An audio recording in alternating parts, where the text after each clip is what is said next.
Hey guys, welcome back to my channel. Today I want to share with you this really beautiful hairstyle, and it's this half up, half down Dutch braided crown. I absolutely love the appearance of this hairstyle, that big chunky braid. You guys know how much I love those. This hairstyle is just very unique, and the best thing about it is it's really simple to do. So let's get started. For this hairstyle, I will be using 2 hair elastics, a bunch of bobby pins, of course, and a hair clip just to help hold my sections for me. For this hair tutorial, we're going to be creating 2 Dutch braids. So you just want to part your hair as normal and then pick a side to start on. I'm going to start on my left side. So what you want to do is bring your finger up to your part about an inch back from your face, and you're just going to draw a line straight down.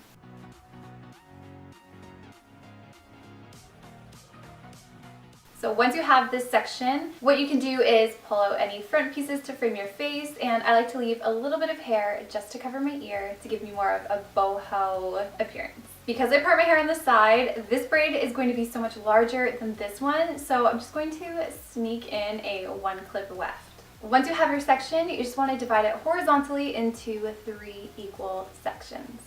Once you have your 3 sections, we're just going to start the braid just to create a foundation for the hairstyle. So a Dutch braid is the same as a 3-strand braid, except you're going to be going underneath the middle. So I'm just going to do 1 full pass through. So I'm going to take that bottom section, go underneath the middle section, and then take the top section, go underneath the middle.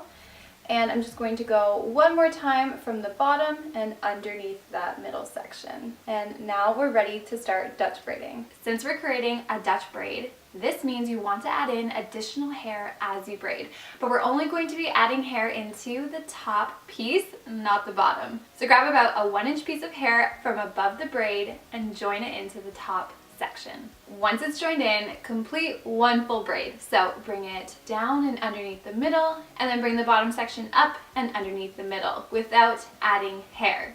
Since this is a crown braid, make sure that you are directing your braid horizontally to the back of your head.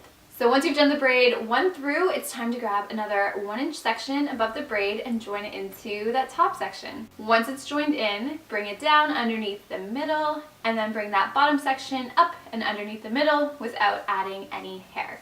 So as you can see, the braid is forming, but as you near the back of your head, you'll need to reposition your hands. Usually I'd cut this bit out, but I thought that it may be helpful to show you how I rearrange everything. So I'm going to hold my 3 sections in my left hand so that I'm able to bring my right hand from in front of me and put it behind my head. Most important, remember where you are in your braid before you reposition your hands. So I'm at the step where I'm about to add hair to the top section. So once you're situated, continue the pattern. Grab a 1-inch section and then add it to that top piece and complete 1 full braid.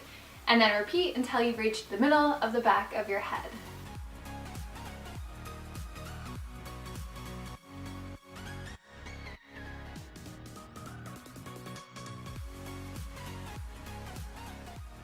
Once you've reached the middle, just continue doing a 3-strand braid halfway down the section to give us a little wiggle room for later, and then secure it off with a hair clip.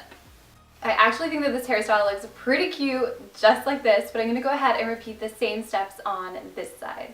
Same idea, draw a line about an inch back from your face, or in my case, my bangs, and down to your ear. With this section, divide it horizontally into 3 equal pieces, and you want to divide it horizontally since we are directing the braid towards the back of our head. Complete 1 full pass of a 3-strand braid, remembering to go underneath the middle section so that it becomes a Dutch braid. Once you've created your foundation, grab about a 1-inch piece and add it into that top section as you're Dutch braiding. So these are the same steps as a traditional Dutch braid, except we're not adding any additional hair to that bottom section as we're moving along.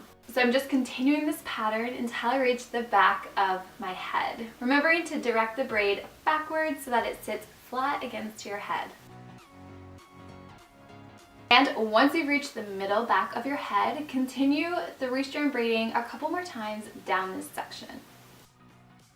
Then clip the 2 braids together so that we can start pancaking them and making them nice and big and voluminous. I just go in with my index finger and thumb and begin gently pulling on the outside of the braids while anchoring the bottom with my other hand. And I recommend only pulling a little bit at a time and slowly making the braids larger, since it's easier to make them bigger as opposed to going back and trying to make them smaller. But it's a Dutch braid, so it's strong, it's quite forgiving, so don't be afraid to really pull on those braids to make them as big as you want. Once you're happy with your Dutch braids, you just want to secure them with a hair elastic. So I'm just securing them about an inch or two down from the Dutch braid, and then I'm just unbraiding any hair that's below that elastic. Now, to help create the appearance of a crown braid, I'm going to take my right braid and pull it through that left braid by pulling it in between the two sections of the braid. I promise it's really not as scary as it sounds. And then you'll want to secure the ends of your braids to your head with some bobby pins. Try your best to secure the ends underneath your braid so that they are hidden.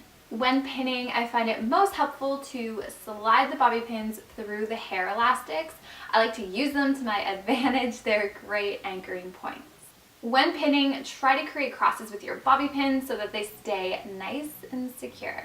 I think I ended up using a total of 12 bobby pins in mine. And then I gently pulled on the hair at the crown of my head just to give it a little bit more volume. And finished off the look with some of my Garnier dry conditioner to help add shine and smooth away any frizz. So there you have it, you guys. That's how you recreate this half up, half down, double Dutch crown braid. I just love this hairstyle. I think that it's so soft and pretty and feminine, and I think that's what makes it perfect for any special event this summer, like prom, wedding showers, weddings, anything like that. You'll have to let me know if you recreate it and where you end up wearing it to. But I really hope that you found this video helpful, learned something new. If you did, don't forget to give it a thumbs up. But until then, thank you guys so much for all of the support, and I'll talk to you guys soon. Bye.